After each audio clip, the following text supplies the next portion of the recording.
Hey guys, ready for some more Transformers movie rankings? Just make sure that when you're watching, you turn the lights on in the room and don't stay too close to the TV.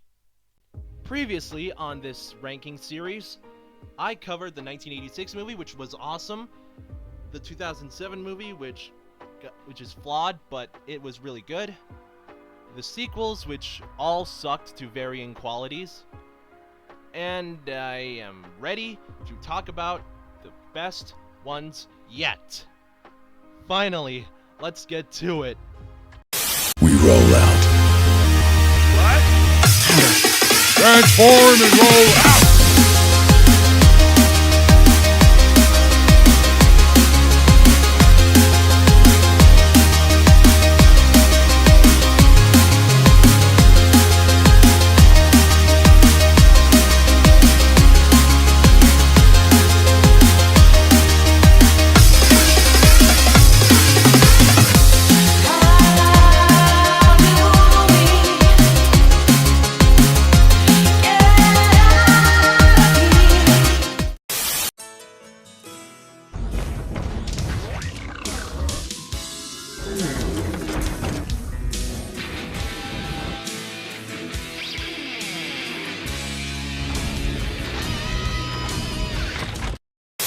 Bumblebee.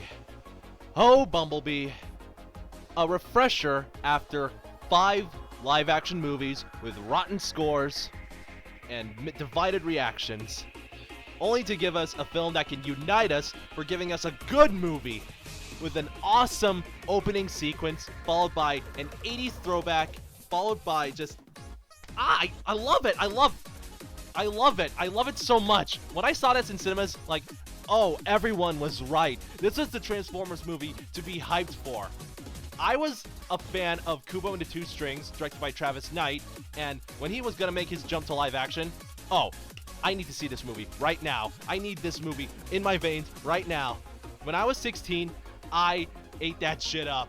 I loved it, and oh my god, I can't express how good this movie is, aside from that overly talked about opening sequence. This movie in a nutshell is basically just like a copy of E.T. the Extraterrestrial, which was copied to the Iron Giant, except it has more giant robots fighting each other, which is basically like the 2007 movie, but 109 minutes long and good and competently made. No shaky cam, just a good 80s throwback movie that everybody loves. Let's discuss the characters. Our title character, B-127, aka Bumblebee, has a really good arc, starting off as a warrior with a cute design, to just losing his memory and just trying to find his place and regaining his memories, all the while bonding with good old Charlie Watson. And I gotta say, this movie really succeeds at focusing on the titled characters for once. The problem I had with the Bayverse is that the Transformers themselves took up like 35% of the 2.5-hour runtimes of each film, while this movie, at its short runtime, has Bumblebee and the robots take up half of the screen time, which is still better than nothing, I guess. And I swear to Primus, if you ever refer to this Bumblebee as a pet, you are the same people who like it when Sam treated Bumblebee as a piece of property than an actual friend. Something must be really wrong with you, Bayverse cultists. Haley Steinfeld as Charlie Watson is a much better human protagonist than Sam Witwicky and Katie Yeager combined. I mean, she's got a good heart, and she hugs Bumblebee, which is something that Sam Witwicky cannot do. The Chad Charlie Watson versus the virgin Sam Witwicky. Jorge Lindenberg Jr. as Memo, he's kind of relatable because he has a crush on Charlie, and he even name drops the GoBots when he first meets Bumblebee. John Cena as Agent Jack Burns, he was really good in this role, and the new Decepticon triple changers, Shatter and Dropkick, were a delight to watch, especially with the voice performances of Angela Bassett and Justin Theroux. And Charlie's family was pretty entertaining to watch, much better than Sam Witwicky's parents, especially Charlie's little brother Otis, played by the kid from the 4th Diary of a Wimpy Kid movie that nobody likes. he's much better in this one than he was in that garbage. Oh yeah, and Blitzwing was there. He kind of looks like a Seeker. He didn't do his triple changer gimmick, and he was just there to die. Originally, this movie was going to be part of the Bayverse, but The Last Knight lost $100 million, but then Travis Knight decided to rework this film as a reboot to the franchise, and I don't want to go into further detail. I recommend checking out this video by Theorymus, and yeah, I think it's better off as a reboot than a prequel. Now, the only issues I have with this movie that's nearly putting this film down from being a perfect film is that the score for me kind of feels like a bit of a diet Steve Jablonsky in some areas, and the song Back to Life by Haley Steinfeld, which is pretty decent, just doesn't sit well for me. It's just like, it doesn't like resonate with me like the other songs by Linkin Park, Imagine Dragons, or On My Soul from Rise of the Beasts, and If I Fall from TF1, but it's an alright song, to be honest. Overall, the movie is pretty great, and really does show the real power of a Prime. If you're a fan, you'll love it. If you're a non-fan, you'll love it. If you hated the 5 Michael Bay movies, you'll love it.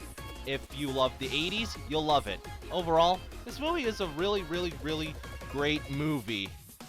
Like, not Oscar-worthy, but still a fun, decent, fun time.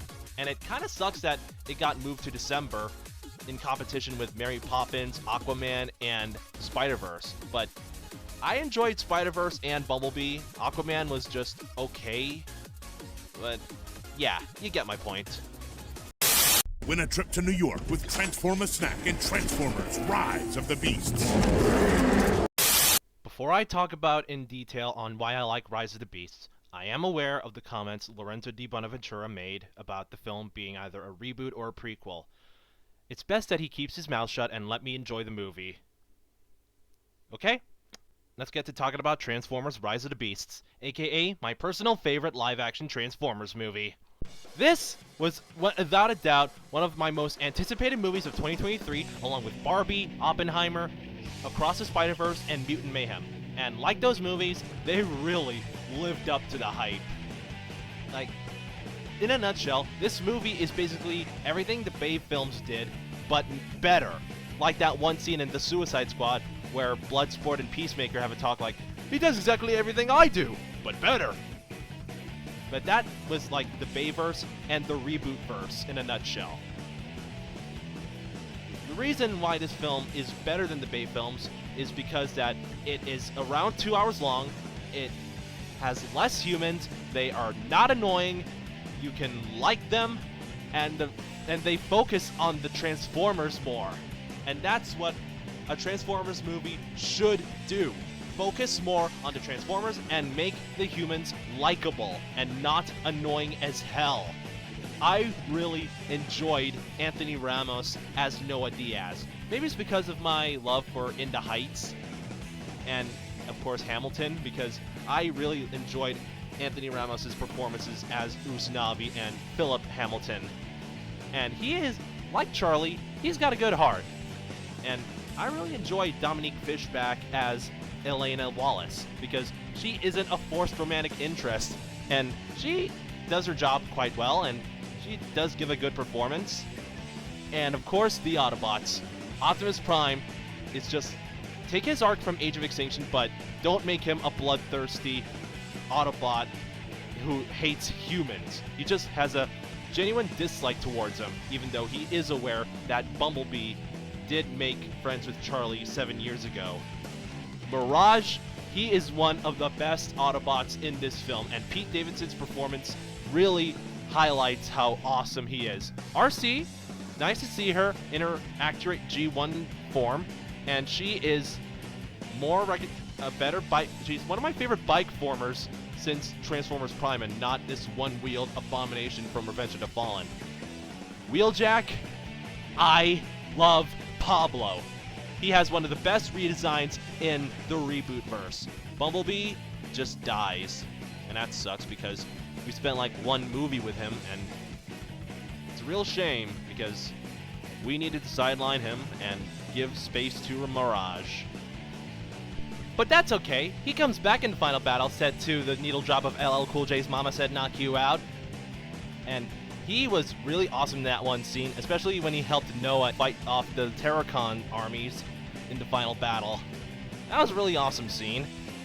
And since this movie is called Rise of the Beast, that means we're gonna get the Maximals, right? And we do. 4 of them to be exact. Optimus Primal, voiced by Ron Perlman, is actually pretty cool.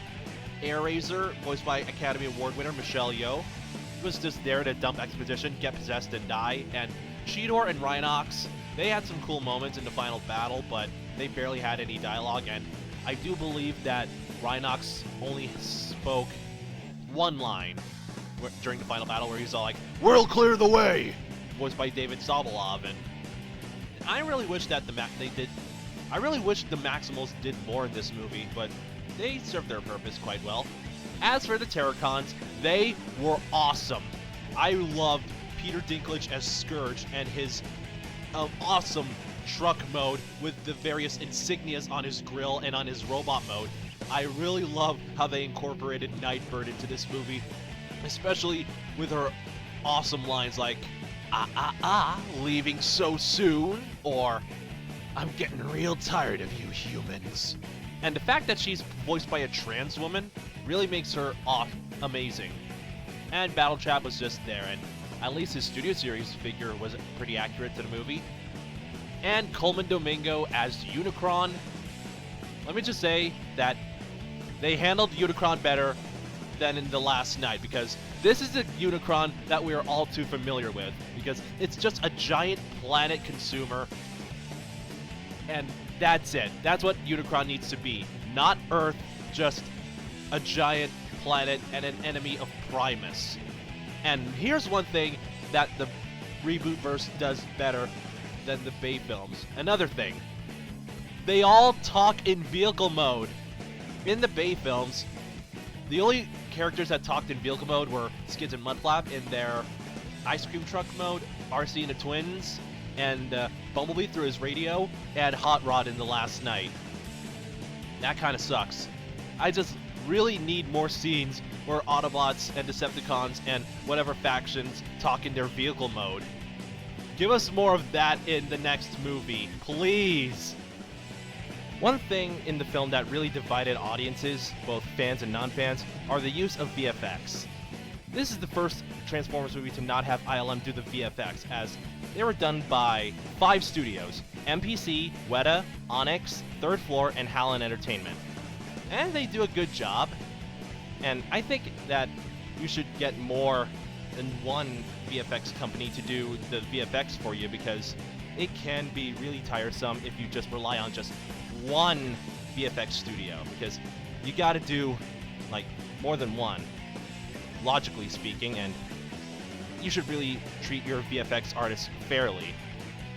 But one thing that unites the fans is the music by Jean-Nic Bontemps. Unlike Bumblebee, where the music was kinda fine at best but forgettable at worst, this has some of the most memorable tracks in the film, like Unicron's theme carried over from the 1986 movie to the new Maximals theme, to the new Autobots theme, to Scourge's theme, to Till All Are One, which reuses Arrival to Earth from Steve Jablonsky's time doing the 5 Michael Bay Transformers movies. I just want to put that score on blast, especially the demos. Overall, this movie truly is worthy in the eyes of Primus. And before I move on to TF1, I just want to tell you that this is the first Transformers movie where I own the full cast, both Studio Series and mainline. That's pretty awesome. Also, Hasbro, where is our Studio Series Titan-class Stratosphere? New from Transformers 1, it's Power Flip Optimus Prime. Every hero has an origin. Turn Orion Pax into Optimus Prime to become the leader Cybertron needs. Power up and convert to truck mode. Then Power Flip with Ultimate Armor.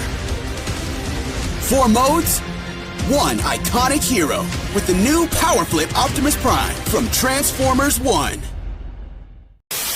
And here we are, the last film of this ranking, Transformers 1. I already reviewed it back in September. I saw it 5 times now, and my opinion has not changed on this movie. It is still one of my favorite movies ever made. It is still my favorite movie of 2024 so far, along with The Substance, and Dune 2, and Deadpool and Wolverine. I love everything about this movie, and I'm not gonna sound like a broken record, but check out my review. I'm just gonna keep it short and simple and put it in the worthy in the eyes of Primus tier. But I will say this. Screw you all for not making this movie a box office success. What were you all thinking when you skipped this movie in cinemas? I genuinely don't believe what's wrong with you. How could you not see a good movie in the cinema? How could you waste your money on Joker 2 over a good Transformers movie for once? What is wrong with you? I don't know why a good movie like TF1 made less money than a bad movie like Joker 2, despite it also bombing, by the way. But I hope that this movie will give us the sequels we need, and I hope that everyone will appreciate how this is better than the 5 Michael Bay movies, the 1986 movie, and the reboot movies.